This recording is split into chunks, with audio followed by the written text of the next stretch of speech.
Армысыздар ағайын. Бүгін мен сіздерге тағы бір емдік қасиеті бар өсімдік қырмызы туралы айтамын. Ол жабайы арамшөп емес, аумақты безендіру үшін арнайы тұқымымен отырғызылады. Әйелдердің барлық ауруына ем болатын бұл өсімдік туралы айтпаудың өзі күнә сияқты. Әрбір өсімдіктің өзінің бір ең бірінші болып емдейтін емдік қасиеті болады. Мысалға, жантақ дегенде ол өт айдаушы ең бірінші. Басқа да әртүрлі ауруларға ем, бірақ ең алдымен ол өт айдаушы дәрі. Кәрі қыз дегенде ол ең бірінші зоб ауруын, яғни қалқанша безін емдейтін дәрі. Сол сияқты әрбір шөптің өзінің 100% емдей алатын бір қасиеті болады. Сол қасиеті бойынша есептейтін болсақ, бұл қырмызы гүлінің ең бірінші қасиеті бұл барлық әйел ауруларын түбірімен жоқ қылатын үлкен қасиетке ие өсімдік. Сондықтан бұл өсімдік әр қашан өте қымбат саналған. Бұл жабайы шөп емес, бұны арнайлап алып тұқымымен отырғызылып жатады. Сондықтан осы шөп туралы, осы өсімдік туралы жақсылап есімізге сақтап алайық. Көрген жерде бұны басқа шөптермен ауыстырып, шатастырып алу мүмкін емес, өйткені өзіне тән иісі, өзіне тән жапырақтары, өзіне тән гүлі болады.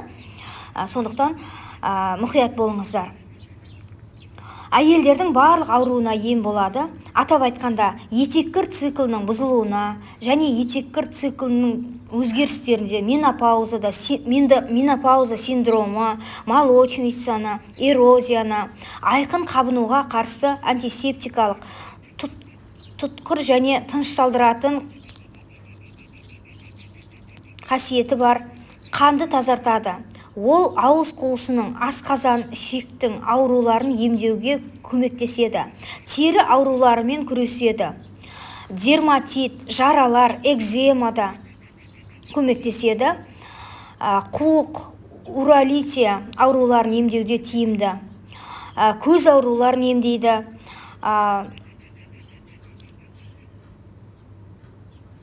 Оларды қолданудың арқасында құрысулардан құтылуға болады. Гепатитті емдейді. Неврозбен, бас ауруларымен күреседі.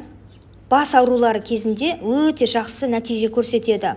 Тітіркенудің жоғарылауына арылуға мүмкіндік береді. Климактериялық кезінде қолданса, ол айқын седативті әсерге ие. Жүйке жүйесін ретке келтіруге көмектеседі. Қан қысымының төмендеуіне айтарлықтай көмегі бар екен. Ойық жараларда, көгерулерде, гангренаның пайда болуы кезінде, безгекте, аллопецияда, мастит, конъюнктивит, жөтел кезінде қақырық түсіретін диафоретикалық және диуретикалық әсермен танымал екені белгілі.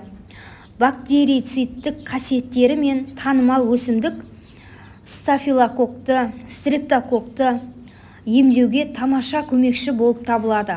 Сонымен бірге стоматит, танзилит және ауыз қуысының басқа да аурулары кезінде ауызды шаю бұл аурулардан құтылуға көмектеседі. Өзім тісім қатты ауырған кезде тұнбаны бір ұрттап, ауырған тіске қарай қойып тұрып едім, бірден көмектескені есімде. Ол гүлі мен жапырақтарын турап, бірге бір арақты қосып дайындалған тұнба болатын. Тіс ауруларында керемет нәтиже берді деп толығымен айталамын.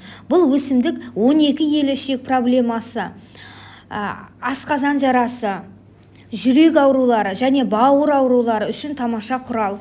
Бұл тұнба әйелдерде менопаузаны жеңу үшін жақсы көмекші болып табылады. Гипертония кезінде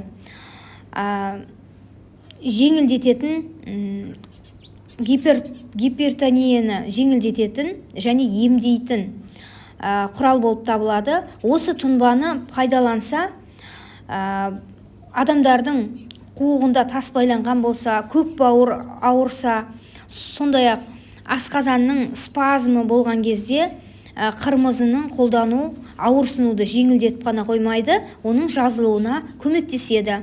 Тік ішектің қабыну процесі кезінде де бұл өсімдіктің инфузиясы клизма арқылы енгізіледі. Егер адам ентігумен, жиі бас аурумен, тұрақты ісінуден зардап шегетін болса, онда осы өсімдікті пайдалансын. Бұл өсімдік есте сақтауды жақсартады. Мұрыннан қан кеткен кезде, жүрек соғу жиілігі қалыпты болмаған кезде жақсы көмегін тигізе алады. Енді қалай қолданамыз деген сауал өзінен өзі туындайды осы жерде. Бұның өсімдікті қолдану басқа шөптерді қолдануға қарағанда әлдеқайда жеңіл, өйткені бұны кәдімгі тамақ ретінде қолдануға болады екен. Біріншіден, қырмызының сап-сары сарғыш дөңгелек гүлдері болады. Оларды түбінен жұлып аламыз. Тамыры, жапырағы емес, тек гүлдерін ғана жұлып аламыз. Соны бұқтырып, піскен соң ет пен балық тағамдарына арналған гарнир ретінде беруге болады. Екіншіден, сорпаға және піскен немесе кептірілген гүлдерін қосуға болады. Кәдімгі гүл күйінде супқа салуға болады дейді. Үшіншіден, бұл өсімдіктен дәмі сусын пайдалануға болады. Бұл өсімдіктерден дәмді сусын дайындауға болады. Кептірілген қырмызыны дәмдеуіш ретінде пайдаланады. Бұрын адамдар қымбат тұратын шафранның орнына осы қырмызыны жиі пайдаланатын болған. Қырмызы гүлін орысша календула дейді. Кейде мариголд деп те атайды.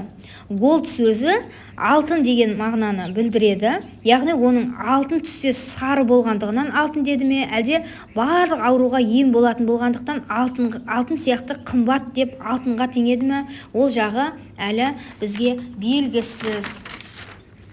Енді барлық өсімдіктер сияқты қанша жерден пайдалы болғанымен оның қарсы көрсетілімдері де жоқ емес. Қарсы көрсетілімдерін міндетті түрде айтып есте сақтап алуымыз керек. Ең алдымен қырмызы бала емізіп жүрген әйелдерге қолдануға болмайды. Шөпке аллергиясы бар адамдар қолданса болмайды. Ең жуық арада операцияға дайындалып жүрген болсаңыз, 2 апта бұрын бұл қырмызы гүлін қосылған шайды тұтынуға болмайды. Қан тапсыратын болсаңыз, бұл гүлден шай жасап, тұнба жасап, тамаққа пайдаланбағаныңыз дұрыс.